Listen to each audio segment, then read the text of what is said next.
Getting you ready for Rams-Niners on TNF. Despite the loss in Week 2, the Rams got Todd Gurley going, finding the end zone on the ground and through the air while racking up 156 yards from scrimmage, which puts him now third best in the league.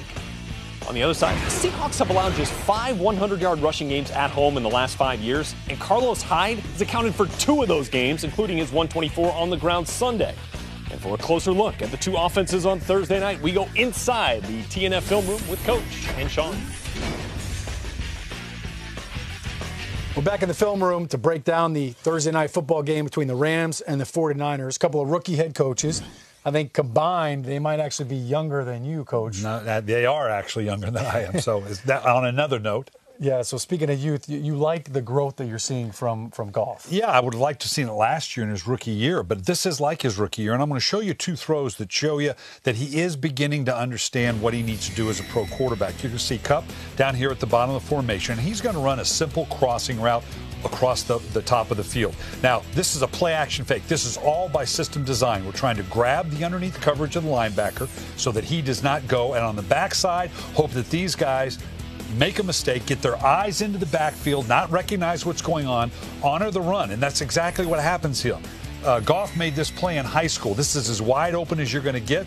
There's obviously a broken coverage. Anybody can hit this. Hits a wide open receiver. Good catch. Now I want you to see the exact same play virtually with the exact same route under tougher circumstances.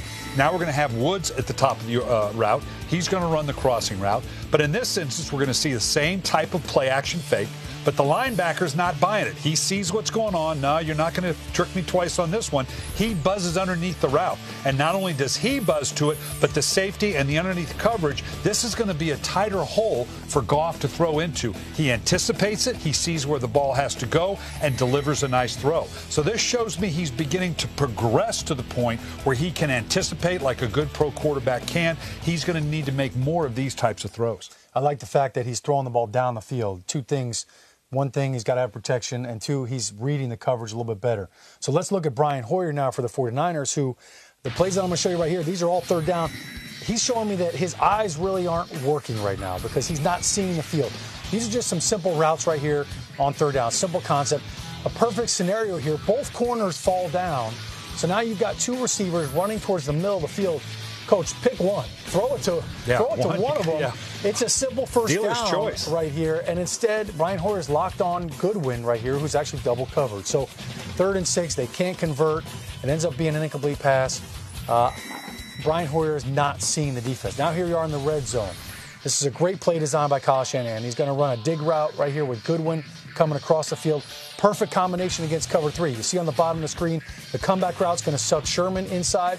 Cam Chancellor's buying the tight end across the middle of the field. Goodwin's going to sneak right behind the defense here, and Brian Hoyer never sees him. He's locked onto this inside route right here, the cross, and he ends up taking a sack right here down near the end zone. He could have had a touchdown. Brian Hoyer's not throwing the ball down the field. He was 2 for 12 on third down.